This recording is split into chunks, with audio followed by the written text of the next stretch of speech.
प्रिय मित्रों, जिस शख्सियत के विचार आप सुनने जा रहे हैं, उनकी सोच और उनके क्रांतिकारी विचार अंतर्राष्ट्रीय स्तर पर सराहे जाते हैं। डॉक्टर उज्ज्वल पाटनी भारत के प्रख्यात वक्ता और व्यक्तित्व विकास विशेषज्ञ हैं। प्रभावी भाषण और बोलने की कला पर आधारित इनकी किताब सफल वक्ता सफल व्यक्ति पूरे देश में हजारों ने पढ़ी है। इसी विषय पर इंग्लिश में great words win hearts Bharat ही नहीं बल्कि पूरे विश्व में सराही जा रही है। अद्भुत नेतृत्व क्षमता के धनी डॉक्टर उज्ज्वल पाटनी और उनकी टीम ने अपनी असाधारण उपलब्धियों हेतु विश्व कीर्तिमान रचकर उसे Guinness book of world records में दर्ज कराने का गौरव प्राप्त किया है। डॉक्टर पाटनी पेशे से डेंटिस्ट हैं। उन्होंने मानव संसाधन में MBA और राजनीति शास्त्र में MA किया है। वे मानव अधिकार और उपभोक्ता संरक्षण के भी विशेषज्ञ हैं। वे स्पीच गुरु के नाम से जाने जाते हैं। प्रभावी बोलने की कला, सकारात्मक सोच, बातचीत की कला, नेतृत्व जैसे विषयों पर वो शानदार सेमिनार और कार्यशालाएं लेते हैं। अपनी विलक्षण उपलब्धियों के कारण वो लगातार अंतर्राष्ट्रीय एवं राष्ट्रीय समाचार पत्रों, वेबसाइट व टीवी चैनलों पर फीचर किए जाते हैं। वह एकदम जमीन से जुड़े एक प्रैक्टिकल व्यक्ति की तरह सरलता और सहजता से बातें करते हैं। उनके विचार और संदेश कब आपके हृदय में गहरे उतरकर आपको प्रभावित कर जाएंगे, आपको पता भी नहीं चलेगा। वो कथनी में नहीं, करने में विश्वास रखते हैं। उनको सुनना एक अद्भुत अनुभव होता है। प्रभावी बोलने की कला और पब्लिक स्पीकिंग पर उनके CD हजारों लाखों लोगों के मन से मंच, माइक और भीड़ का भय हटा रहे हैं। वो अंधेरों के बीच रोशनी की किरण का कार्य करते हैं। डॉक्टर उज्ज्वल पाटनी के विचार सुनने का निर्णय लेकर आपने सफलता की दिशा में एक महत्वपूर्ण कदम बढ़ाया है। मेरी सलाह है कि आप पूरी एकाग्रता और तन्मयता से उनकी बातें सुनें। अपनी सारी पुरानी गलत धारणाओं और असफलताओं को अपने दिलो दिमाग से निकाल दें, क्योंकि उनके मौलिक और हृदय स्पर्शी विचार अब से कुछ ही पलों के बाद आपको सामान्य से विशिष्ट और विशिष्ट से अति विशिष्ट बनने की उज्जवल राह दिखाएंगे। अपने सपनों को पूरा करने और अपने परिवार को शानदार भविष्य देने के लिए आइए सुने प्रख्यात वक्ता, लेखक और विचारक डॉक्टर उज्ज्वल पाटनी को। Good morning, good afternoon, good evening, तीनों एक साथ इसलिए कह दिया ताकि आप जिस वक्त भी यह CD सुन रहे हो, मेरी दुआ आप तक पहुंच जाए। आज सुबह सुबह मैं एक वर्कशॉप ले रहा था। अचानक ही एक पार्टिसिपेंट ने मुझसे बड़ी गंभीरता से पूछा, डॉक्टर साहब, क्या आपको वाकई लगता है कि आपकी CD से या सेल्फ हेल्प की पुस्तकों से, पर्सनालिटी डेवलपमेंट की किताबों से किसी को कुछ फायदा होता होगा, या फिर यह सब कोरी बकवास है? मैं सोच में पड़ गया, क्योंकि उसकी बात कुछ हद तक सही थी और कुछ हद तक गलत। मैंने उनसे कहा, मैं 100% आपसे सहमत हूं कि कोई भी स्पीकर, कोई भी मोटिवेटर किसी की जिंदगी नहीं बदल सकता। कोई भी किताब किसी की उलझन नहीं सुलझा सकती। कोई भी सारपूर्ण कहानी किसी को राह नहीं दिखा सकती, और कोई भी सलाह किसी की गलत आदत नहीं सुधार सकती। कोई भी किताब पढ़कर आज तक करोड़पति नहीं हुआ, क्योंकि सबसे महत्वपूर्ण उस पुस्तक को पढ़ने वाला, उस सलाह को सुनने वाला, उस CD को मनने वाला व्यक्ति है। यदि पाठक या श्रोता बदलना नहीं चाहता, तो कोई भी किताब, कोई भी CD किसी के अंदर कोई फर्क नहीं पैदा कर सकती। कोई भी पाठक किसी किताब को पढ़कर या CD को सुनकर सफल और धनवान नहीं हो सकता, क्योंकि पुस्तक या CD कोई ATM मशीन नहीं जिसमें बटन दबाओ और पैसे बाहर आ जाएं। पुस्तकें हो या CD हो, प्रेरक हो या मोटिवेटर हो, ये सारे लोग सिर्फ आपको रास्ता बता सकते हैं। ये सिर्फ आपको राह दिखा सकते हैं। राह पर चलना आपको खुद को पड़ेगा। यदि आप बिस्तर से बाहर निकलकर पसीना नहीं बहाना चाहते, यदि आप दुनिया में गर्मी और बारिश झेलने की हिम्मत नहीं रखते, तो फिर सफलता आपके लिए बहुत ही कठिन और बहुत ही दुरूह होगी। यदि इस सीडी का असली मजा लेना है, यदि मेरी बातों का असली आनंद लेना है, तो मैं ज्ञानी हूं, इस धारणा को निकाल फेंको। एक बार एक शिष्य एक गुरु के पास गया। उसने उस गुरु से कहा, गुरुजी, मैंने दुनिया के अधिकांश शास्त्र पढ़े हैं, मुझे अधिकांश चीजें मालूम है, फिर भी मुझे किसी ने कहा कि आप मुझे ज्ञान की कुछ बातें दे सकते हैं, इसलिए मैं आपके पास आया हूं। गुरुजी ने कहा, बैठो। टेबल पर आमने सामने बैठे।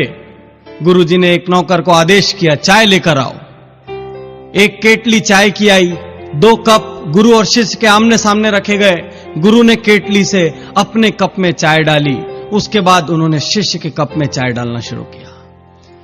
कप आधा भर गया, कप पौना भर गया, कप पूरा भर गया और चाय बाहर गिरने लगी। शिष्य ने कहा, गुरुजी, ये क्या कर रहे हैं? कप भर चुका है और चाय बाहर निकली जा रही है।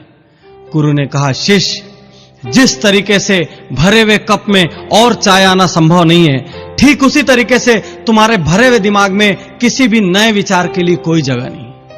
तो यदि तुमको जीवन में कुछ सीखना है, यदि मुझसे कुछ पाना चाहते हो, तो सबसे पहले अपना दिमाग खाली करके आओ। हम सब की सबसे बड़ी परेशानी यही है, हमारा दिमाग पहले से इतने सारे विचारों से भरा हुआ है।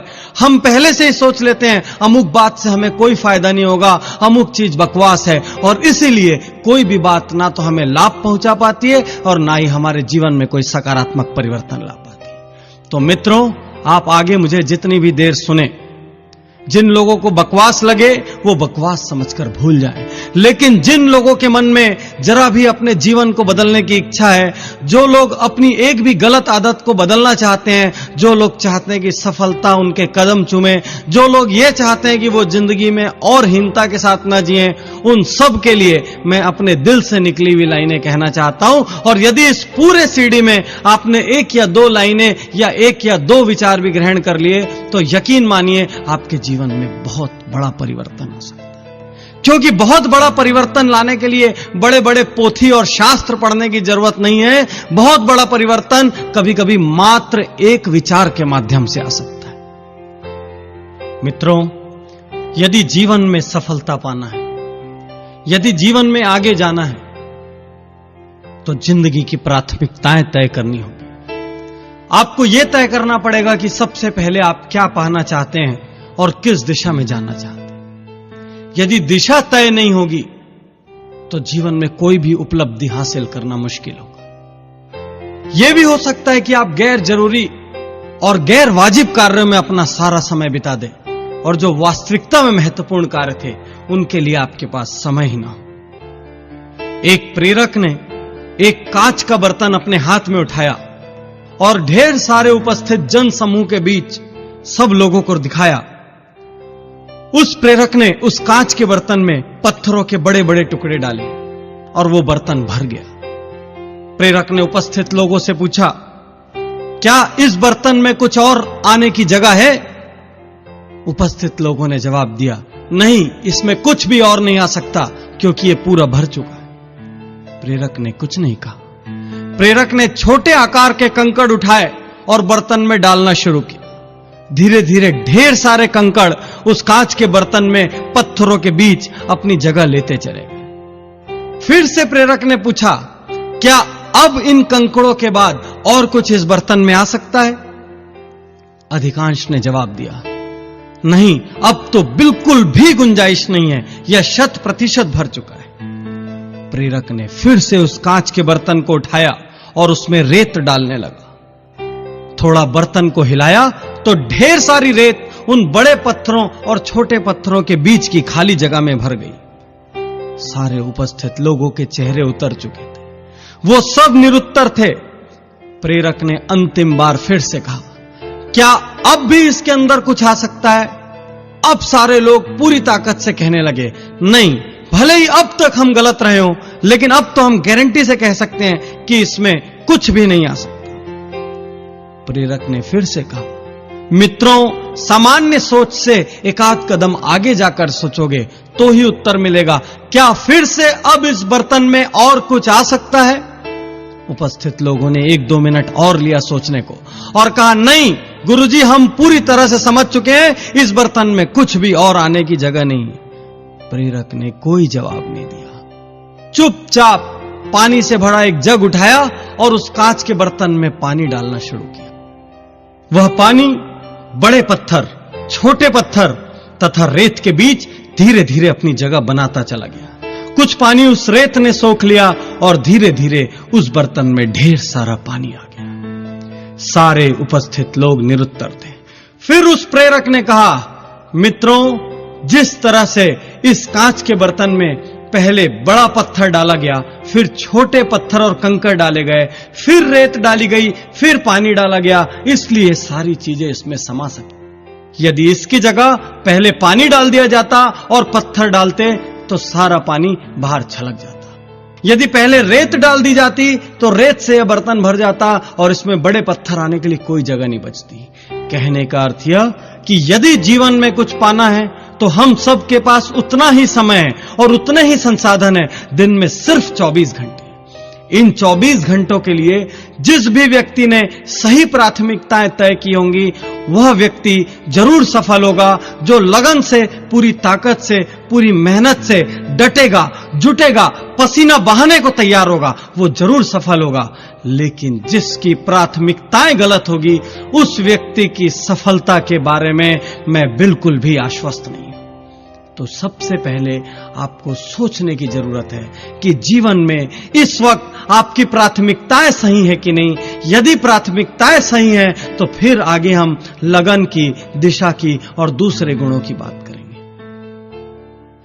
यहां पर यह भी जरूरी है कि आप अब तक जहां भी हो, अब तक आपने जितनी भी असफलताएं झेली हो, अब तक संसार ने आपको जो भी लेबल दिया हो, उन सारे लेबलों को आप भूल जाएं और एक नई शुरुआत करने को तैयार हो। भले ही आपकी उम्र 30 साल हो, 40 साल हो या 50 साल हो, भले ही आपने आज तक कोई महत्वपूर्ण सफलता अर्जित की हो या ना की हो, फिर भी इसका अर्थ यह नहीं कि आप आगे सफल नहीं हो सकते। आप आज उठ सकते हैं, आप आज जाग सकते हैं, आप आज दुनिया के आपके बारे में जो भी नकारात्मक विचार हैं उनको गलत सिद्ध कर सकते हैं और आप नए सिरे से अपनी सफलता की गाथा लिख सकते हैं। एक वक्ता ने एक मीटिंग में 1000 रुपए का नोट निकाला, उपस्थित जन समूह को दिखाया और पूछा, इस नोट को कौन पाना चाहता है? सारे उपस्थित लोगों ने हाथ उठाया और कहा, हम पाना चाहते हैं, हम पाना चाहते हैं। उस वक्ता ने उस नोट को मरोड़ा, उस नोट को मसला और उसके बाद सब लोगों से पूछा, अब इस नोट को कौन पाना चाहता है? सारे उपस्थित लोगों ने फिर से हाथ उठाया और फिर से आवाजें आई, हम पाना चाहते हैं, मैं पाना चाहता हूं, मैं पाना चाहता हूं। फिर उस वक्ता ने उस 1000 रुपए के नोट को जमीन पर पटक दिया, उस नोट पर रेत डाल दी, मिट्टी डाल दी, फिर से पूछा, अब इस नोट को कौन पाना चाहता है? हैरानी की बात, अब भी वो सारे हाथ उठे थे और वो सारे उठे हुए हाथ उस 1000 के नोट को पाना चाहते थे। उस वक्ता ने 1000 रुपए के नोट की इस कहानी का, इस वृतांत का सार समझाते हुए कहा कि नोट चाहे मुड़ा हो, चाहे तुड़ा हो, चाहे हाथ में हो, चाहे जमीन पर हो, चाहे उस पर मिट्टी गिर गई हो, फिर भी आप सब इसे पाना चाहते हैं, क्योंकि 1000 का मूल्य 1000 ही होता है। ठीक इसी तरीके से जिंदगी में आप कैसी भी परिस्थिति से गुजर रहे हो, कितनी भी ठोकरें खाई हो, आपका मूल्य कोई नहीं कम कर सकता, बशर्ते आप अपना मूल्य सही आंकते हो। तो सबसे बड़ा प्रश्न इस वक्त यह है, क्या आप अपना मूल्य सही आंकते हैं? क्या आप अपने आप को हीन मानते हैं? क्या आप अपने आप को दूसरों से कमतर मानते हैं? यदि आप सम्मान के साथ जीना चाहते हैं तो अपने अतीत से खुद को मुक्त कीजिए, अपने बारे में एक श्रेष्ठ राय बनाइए और पूरी ताकत से नई जिंदगी शुरू कीजिए। हर प्रकार के बहाने छोड़ दीजिए, हर प्रकार की नकारात्मक राय भूल जाइए और आज और अभी इस सीडी को सुनने के साथ साथ यह संकल्प लीजिए कि जो कुछ भी मैं कर सकता हूं पूरी ताकत और जुनून से करूंगा, चाहे कैसी भी परिस्थिति हो। और फिर आपको चिंता करने की कोई आवश्यकता नहीं, क्योंकि परिणाम हमेशा आपकी उम्मीद से बेहतर होंगे और फिर परिस्थितियां खुद झुककर आपको सलाम करेगी, क्योंकि दोस्तों, चढ़ते सूरज की आराधना सारा संसार करता है। सफलता के रास्ते पर चलने के लिए आपको अपने दैनिक जीवन में झांकना होगा। आप कितने बहाने बनाते हैं? आप कैसी भाषा का प्रयोग करते हैं। मैं हमेशा अपने वर्कशॉप्स और सेमिनार्स में पार्टिसिपेंट से कहता हूं, चाहे मैं देश के किसी भी कोने में क्यों ना हूं, कुछ वाक्यों को तलाक देना होगा। अपनी दैनिक जीवन में दैनिक भाषा पर गौर करिए। जिन वाक्यों की मैं बात करने जा रहा हूं, यदि इन वाक्यों का आप उपयोग करते हैं, यदि ये वाक्य आपकी बोली का हिस्सा है, यदि ये कार्य आपकी आदतों का हिस्सा है, तो आपको इनको तलाक देना होगा। तभी आप दुगनी स्पीड से मंजिल की ओर, सफलता की ओर बढ़ पाए। सबसे पहला वाक्य, लोग क्या कहेंगे। अधिकांश लोग दुनिया में दूसरों के डर से नई चुनौतियां हाथ में नहीं लेते, आगे बढ़कर पहल नहीं करते। उनके मन में सिर्फ एक भय होता है, यदि असफल हो गए तो लोग क्या कहेंगे। प्रभावी बोलने की कला और इफेक्टिव पब्लिक स्पीकिंग पे पूरे भारत में मैं अलग अलग कोनों में वर्कशॉप और लेक्चर्स लेता हूं, और जब भी मैं लोगों से पूछता हूं कि माइक पर आज तक नहीं बोल पाए तो इसका सबसे बड़ा कारण क्या था, तो वो सारे लोग ये कहते हैं कि सबसे बड़ा कारण फेल होने का भय था। तो मैंने पूछा, फेल होने का भय क्या, इसका क्या मतलब। तो वो बोलते थे कि सर, हमें लगता था यदि फेल हो जाएंगे तो जो लोग सुन रहे हैं वो क्या कहेंगे, हमारे बारे में क्या इमेज क्रिएट होगी, क्या इंप्रेशन बनेगा, और इस भय से वो लोग आजीवन माइक के सामने या तो बोल नहीं पाए, और या जब भी बोले तो उनकी परफॉर्मेंस खराब हो। मित्रों, सबसे पहले इस लोग क्या कहेंगे इस वाक्य को तलाक दे दीजिए।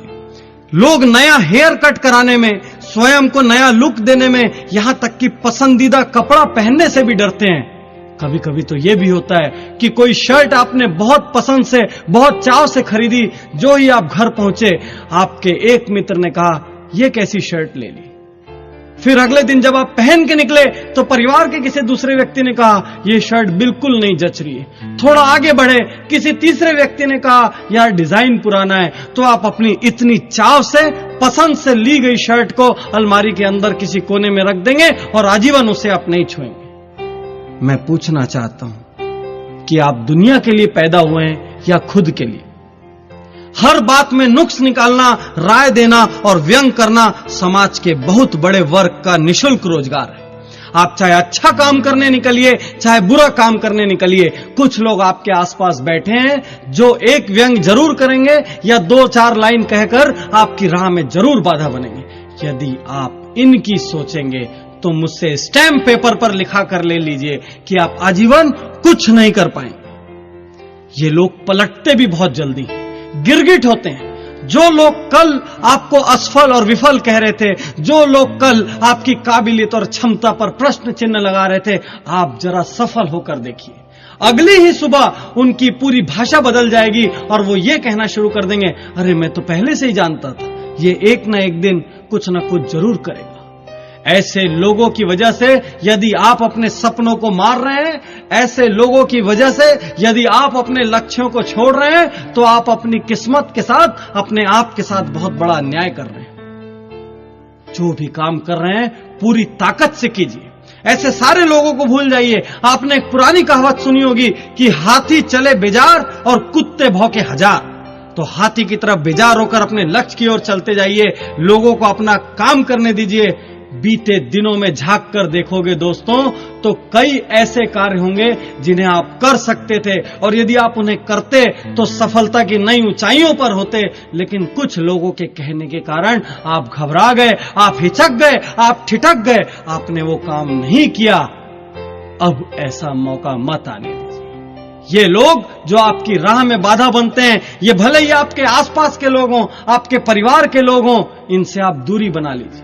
यदि कोई बाहर का व्यक्ति है जो लगातार आपके काम में टोका टोकी करता है, लगातार एक नकारात्मक वायरस की तरह व्यवहार करता है, तो उसका साथ छोड़ दीजिए। कुछ लोगों के मुंह से मैं यह लाइन भी सुनता हूं, मुझसे यह नहीं होगा, हम ये कैसे कर पाएंगे, हम में तो इतनी काबिलियत ही नहीं है। कुछ लोग स्वयं के ऊपर बिल्कुल भी विश्वास नहीं करते और अपने इसी अविश्वास की वजह से वे सदैव हीन भावना से ग्रस्त रहते हैं। इसी हीन भावना की वजह से वे सदैव जिम्मेदारियों से दूर भागते हैं और इसी जिम्मेदारी से दूर भागने की वजह से वो जिंदगी में कभी तरक्की नहीं कर पाते। इनके होठों पर आपको अधिकांशतः ये लाइनें मिलेगी, मुझसे यह नहीं होगा, मैं यह नहीं कर पाऊंगा। ये लाइनें धीरे धीरे इनकी आदत बन जाती है और व्यक्ति जाने अनजाने दिन में बहुत बार ये लाइनें उपयोग में लाने लगता है। धीरे धीरे इन लाइनों को उपयोग में लाने से यह संदेश अवचेतन मस्तिष्क तक चले जाता है और उस व्यक्ति की कार्य क्षमता कम होने लगती है। वह व्यक्ति जब कार्य करता है तो असफल होने लग जाता है और यह असफलता जाने अनजाने पुनः उस विश्वास को दृढ़ करती है कि मुझसे यह नहीं होगा। मित्रों, यह एक आत्मघाती वाक्य है और यह धीरे धीरे आपकी छवि को आपके स्वयं के सामने, परिवार के सामने और समाज के सामने नकारात्मक बना देगा। आप स्वयं को अंदर से कमजोर महसूस करने लगेंगे और आपका पतन 100% निश्चित हो जाएगा। इसलिए आज से इस कमजोर लाइन को तलाक दे दीजिए और एक नया वाक्य उपयोग में लाइए, यदि इस दुनिया में कोई और कर सकता है तो मैं भी कर सकता हूं। बहुत सारे लोगों के मुंह से मैं यह लाइन भी सुनता हूं, आज मूड नहीं है, अभी मूड नहीं है। हमारे बड़े बूढ़ों ने अपने जमाने में यह लाइन कभी नहीं सुनी होगी, लेकिन आज की जनरेशन में आप नर्सरी के बच्चों के मुंह से भी सुन लेंगे। मुझे समझ में नहीं आता ये मूड क्या बला है और ये शब्द हमारी भाषा में आखिर घुसा कैसे। मैं आपसे एक सवाल करता हूं, आप सड़क पर जा रहे हैं और कोई कुत्ता आपको काटने दौड़े तो क्या आप कुत्ते से यह कहने का साहस कर सकते हैं, आज मेरा भागने का मूड नहीं है इसलिए मुझे काट लो? आपको तैरना नहीं आता, आप पानी में डूब रहे हैं तो क्या आप यह कहने का साहस कर सकते हैं कि आज बचाओ बचाओ चिल्लाने का मूड नहीं है इसलिए मैं डूबना चाहता हूं? आपको भयंकर प्यास लगी हो और सामने पानी आए तो क्या आप कहेंगे कि छोड़ो आज पानी पीने का मूड नहीं है? जब ऐसी जगहों पर मूड याद नहीं आता तो अपना भविष्य संवारने के लिए किए जाने वाले जरूरी कामों में यह मूड शब्द कहां से आता है, मुझे समझ में नहीं आता। मित्रों, जो काम जरूरी है वह जरूरी है, उसके लिए मूड कैसा? काम शुरू कर दो, मूड अपने आप बन जाए। आज से लगभग 2-3 साल पहले मैं भी पुस्तक लिखने के लिए मूड की तलाश करता था। इसी वजह से हर बुक में बहुत ज्यादा वक्त लगता था।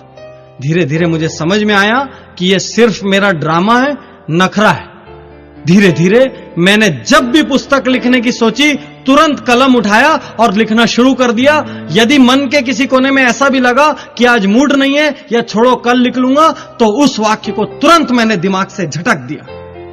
धीरे धीरे एक ऐसी स्थिति आ गई कि अब जब भी मैं पेन लेकर बैठता हूं तो अपने आप विचार मेरे दिमाग में आने लग जाते हैं। अब मुझे ना तो मूड की कोई दरकार बची है, ना ही ऐसा कोई ड्रामा करने की इच्छा बची।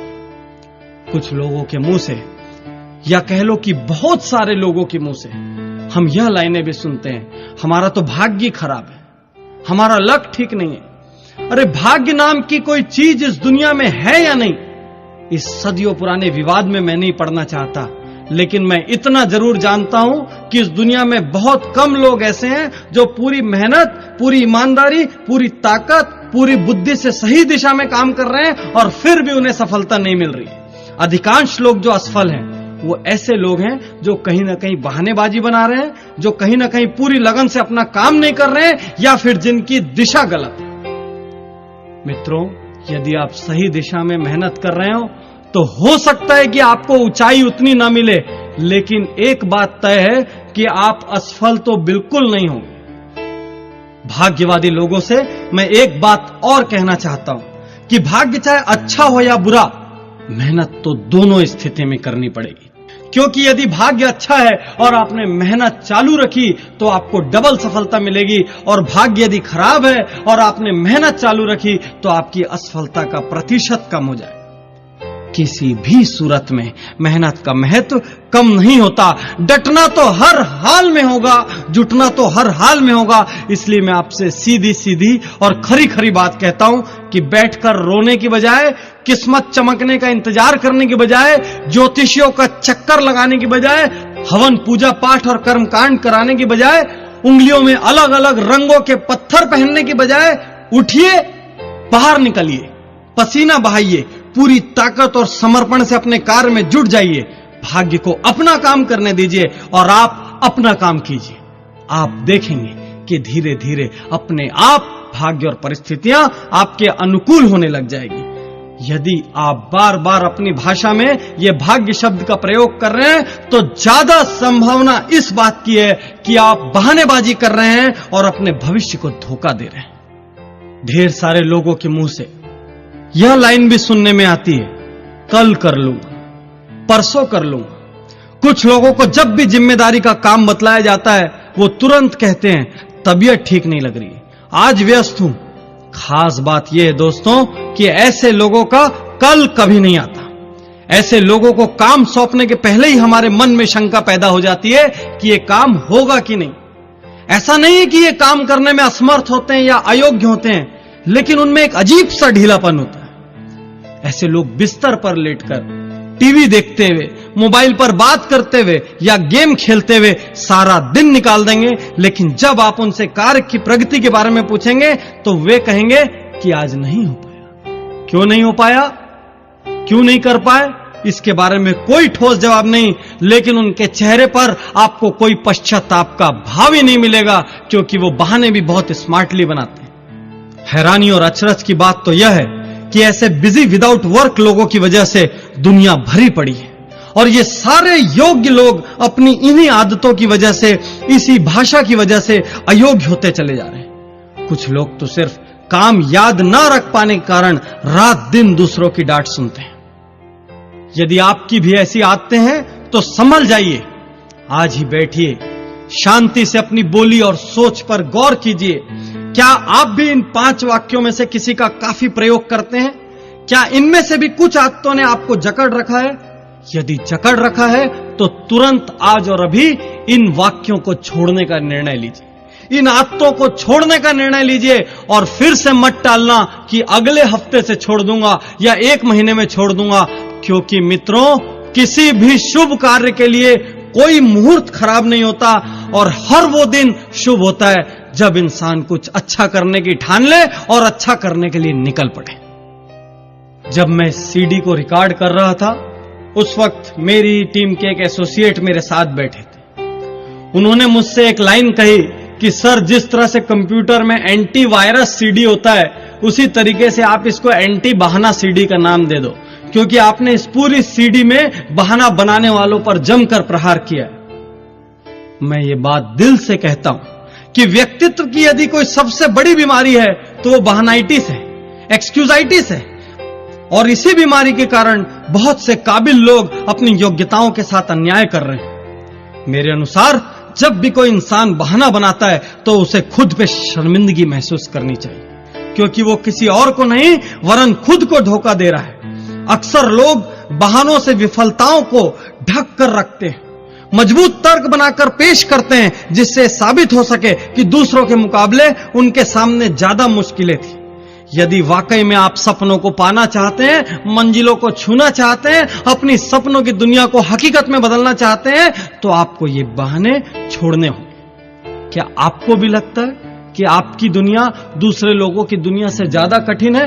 तो मैं अगले 10-15 लोगों के उदाहरण आपके सामने देना जा रहा हूं, जिनके बाद आपको यकीन हो जाएगा कि आपके सारे बहाने खोखले हैं और उनमें कोई दम नहीं है। आपका शुद्धिकरण करने के लिए सबसे पहले आपके बहानों का अंतिम संस्कार करना जरूरी है, जो कि मैं करने जा रहा हूं।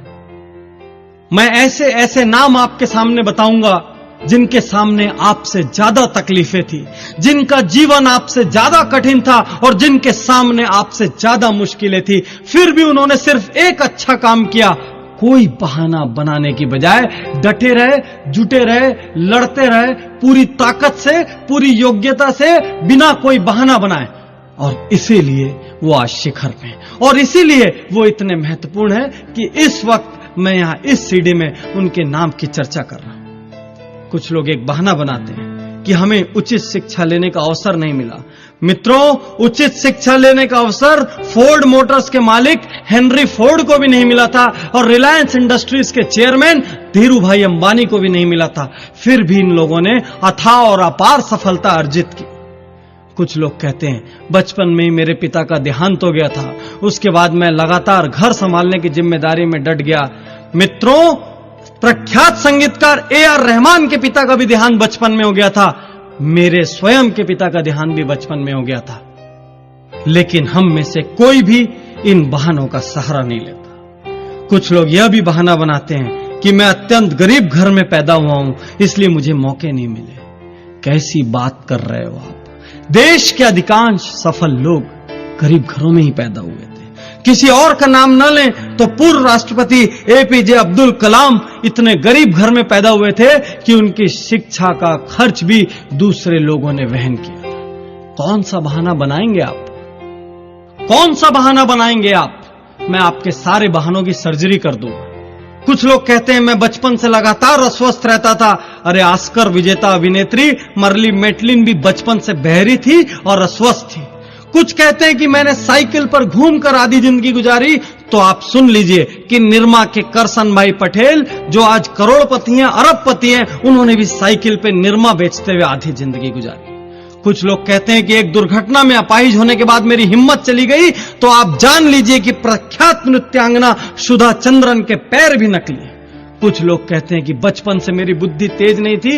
अरे आप यह जान लो कि थॉमस एल्वा एडिसन को बचपन में उनकी स्कूल से मंद बुद्धि होने के कारण निकाल दिया गया था और उस मंद बुद्धि व्यक्ति ने 40 से ज्यादा आविष्कार किए। कुछ लोग कहते हैं कि मैं इतनी बार हार चुका हूं कि अब हिम्मत नहीं बची। अब्राहम लिंकन का उदाहरण याद करो। 15 बार चुनाव हारने के बाद वह व्यक्ति राष्ट्रपति बना और इतिहास में स्वर्णाक्षरों में अपना नाम अंकित कर दिया। कुछ लोग कहते हैं मुझे ठीक से इंग्लिश नहीं आती। अरे आज के राजनेता लालू यादव को भी ठीक से इंग्लिश नहीं आती। वो हार्वर्ड और ऑक्सफोर्ड वाले लोगों के बीच में जाकर अपनी बात रखते हैं। कुछ लोग कहते हैं कि मुझे बचपन से परिवार की जिम्मेदारी उठानी पड़ी। स्वर साम्राज्ञी लता मंगेशकर को भी बचपन से परिवार की जिम्मेदारी उठानी पड़ी थी। यहां तक कि उन्होंने पहला गाना भी इसलिए गाया था क्योंकि उस दिन उनके घर में पैसों की सख्त जरूरत थी। कुछ लोग कहते हैं मेरी लंबाई बहुत कम है, तो देश के सुपरस्टार सचिन तेंदुलकर की भी लंबाई बहुत कम है। कुछ लोग कहते हैं मैं इंजीनियर बनना चाहता था, लेकिन परिस्थितियां ऐसी हो गई कि मुझे मेरे मन की राह नहीं मिली, मैं व्यापारी बन गया। डेल कार्नेगी का नाम आपने सुना होगा, जिन्होंने how to win friends and influence people जैसी बेस्ट सेलर किताब लिखी है। वो फुटबॉल खिलाड़ी बनना चाहते थे, लेकिन वो विश्व के सर्वाधिक लोकप्रिय और प्रख्यात लेखक बन गए। कौन सा बहाना बनाओगे आप? कैसा बहाना बनाओगे आप? मैं आपके हर बहाने की सर्जरी करने के लिए आपके सामने खड़ा हूं। कुछ लोग कहते हैं मैं अत्यधिक मोटा हूं, इस वजह से मुझे शर्म आती है। अरे मोटे हो तो मोटापा कम करो। अदनान सामी को देखो, इतना मोटा व्यक्ति था तब भी वो बहुत अच्छा गायक था और उसने एक दिन निर्णय ले लिया कि मुझे मोटापा कम करना है, तो उसने ऐतिहासिक रूप से अपना वजन कम करके दुनिया को दिखा दिया कि दृढ़ निश्चय हो तो सब कुछ संभव है।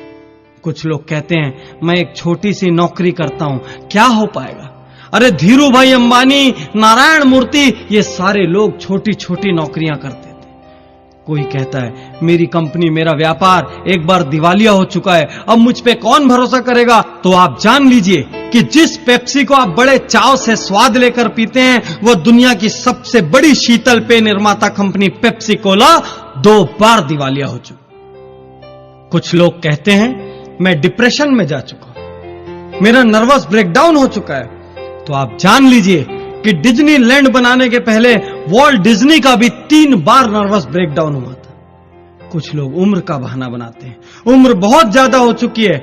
तो आप ये जान लीजिए कि विश्व प्रसिद्ध केंटकी फ्राइड चिकन के मालिक ने 60 साल की उम्र में पहला रेस्टोरेंट खोला था और उस दुनिया में उनके पास रेस्टोरेंट की श्रृंखला है। कुछ लोग कहते हैं कि मेरी उम्र कम है, तो आप सानिया मिर्जा को देखिए, इतनी कम उम्र में दुनिया के शीर्ष टेनिस खिलाड़ियों में आज उनका नाम शुमार है। कौन सा बहाना बनाएंगे आप? कुछ लोग कहते हैं मेरे पास एक बहुत ही बहुमूल्य आइडिया है, लेकिन जहां भी जाता हूं कोई मेरे प्रस्ताव को स्वीकार नहीं करता, मैं हताश हूं, निराश हूं। आप जान लीजिए कि जेरोक्स की फोटोकॉपी मशीन के आइडिया को भी पहले ढेरों कंपनियों ने अस्वीकार किया था और परिणाम हमारे सामने है। आज हर गली में, हर ऑफिस में एक फोटोकॉपी मशीन है और वो आज किसी भी ऑफिस के लिए सबसे जरूरी चीजों में से एक।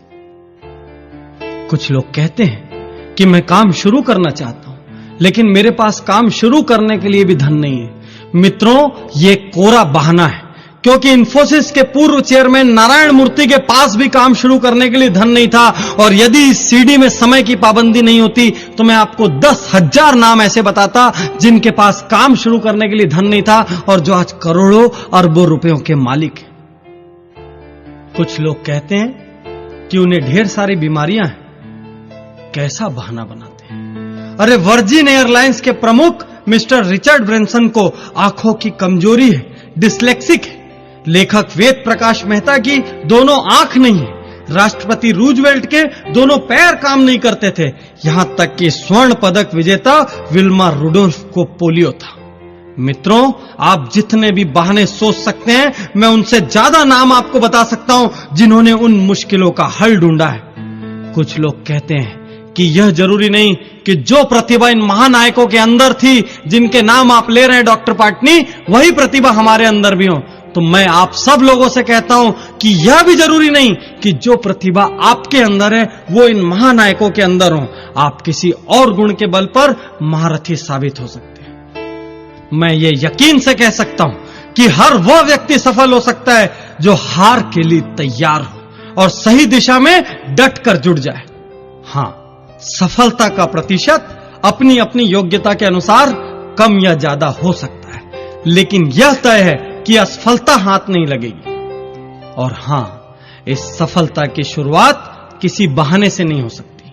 उसके लिए एक दमदार प्रयास की जरूरत है। लेकिन ये बहाने आपके सपनों की अर्थी जरूर निकाल सकते हैं। इसलिए अगली बार काम से जी चुराने के पहले, असफलता के डर से काम छोड़ने के पहले, जिम्मेदारियों से भागने के पहले यह जरूर सोच लेना कि आप किसका अहित कर रहे हैं।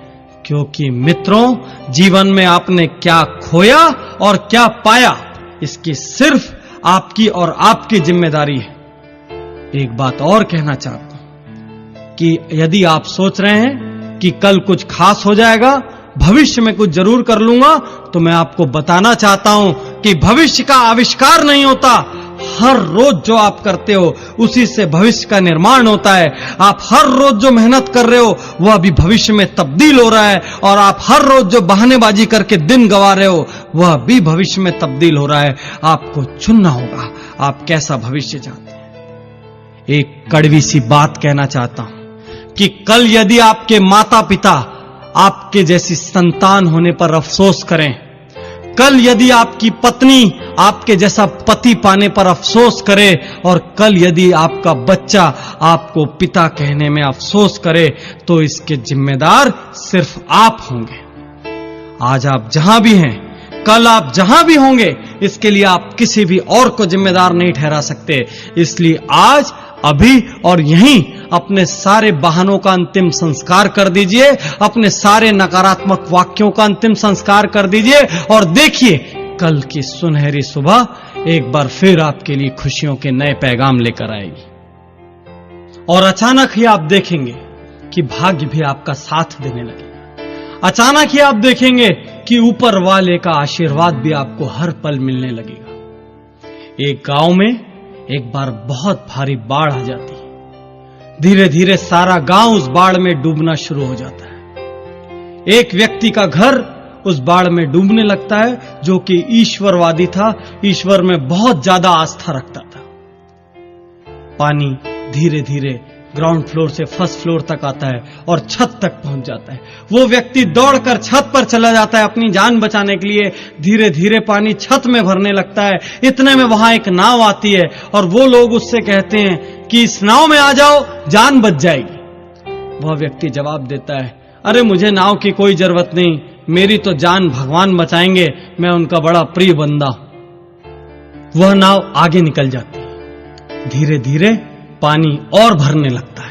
इतने में एक और नाव आती है। वो व्यक्ति कमर तक पानी में डूब चुका होता है। उस नाव से लोग फिर चिल्लाते हैं, अरे इस नाव में आ जाओ, कुछ ही मिनटों के भीतर तुम पानी में डूब जाओगे, तुम्हारी जान चली जाएगी। वो व्यक्ति फिर से वही जवाब देता है कि अरे मुझे तुम्हारी नाव की कोई जरूरत नहीं, मैं उस भगवान का प्रिय बंदा हूं, वही मेरी जान बचाएंगे। यह सुनकर वो लोग हंसते हैं और वो नाव भी आगे चली जाती है। पानी उस व्यक्ति की गर्दन तक आ चुका होता है। इतने में ऊपर से एक हेलीकॉप्टर आता है। उस हेलीकॉप्टर से सैनिक रस्सी फेंकते हैं। उस आदमी को चिल्लाते हैं, इस रस्सी को पकड़ो और ऊपर हेलीकॉप्टर में आ जाओ। वह मूर्ख फिर से जवाब देता है कि मुझे तुम्हारे हेलीकॉप्टर की कोई जरूरत नहीं, मेरी रक्षा करने के लिए तो खुद भगवान बैठे हैं। और कुछ ही मिनटों के बाद पानी में डूबने से उसकी मौत हो जाती है। वह व्यक्ति ईश्वर के दरबार में पहुंचता है, स्वर्ग लोक में पहुंचता है, भगवान के सामने बड़ा झल्लाया हुआ, फनफनाया हुआ भगवान से कहता है, हे भगवान, तुमने मुझे धोखा दिया। मैंने सारा जीवन हर पल पूरी ईमानदारी से तुम्हारी आराधना की, और जब मैंने पहली बार कुछ मांगा मैं मरने वाला था, लेकिन तुमने मेरी जान नहीं बचाई। भगवान, तुमने मुझे बहुत बड़ा धोखा दिया। भगवान कहते हैं, अरे मूर्ख, तेरे घर जो 2 नाव और 1 हेलीकॉप्टर आया था वो मैंने ही भेजा था। मैं बहुत सारे अलग अलग रूप में तुझको बचाना चाहता था, लेकिन यदि तू ही नहीं बचना चाहेगा, आलस्य करके बैठा रहेगा, ठंडा होकर बैठा रहेगा, तो फिर मैं भी तेरी कोई मदद नहीं कर सकता। मैंने तुझे 3 बार बचने के रास्ते दिए, लेकिन तू स्वयं बचने के लिए कर्म नहीं करेगा तो मैं भी तेरी कोई मदद नहीं करूंगा, यह सच जान ले। तो मित्रों, सार यह है कि ऊपर वाला भी कर्म वीरों की मदद करता है। यदि आप हाथ पर हाथ रखकर भाग्य के भरोसे अपने घर पर बैठे हैं तो उठ जाइए, बाहर निकल आइए। जैसे ही आप मेहनत शुरू करेंगे, वैसे ही आप देखेंगे कि परिस्थितियां आपके अनुकूल होगी। वैसे ही आप देखेंगे कि ईश्वर की सत्ता की कोई अदृश्य शक्ति अचानक ही आपकी मदद को दौड़ पड़ेगी और आपके राह में आने वाली मुश्किलें कम होती चली जाएगी, संकटों के बादल छटने लगेंगे।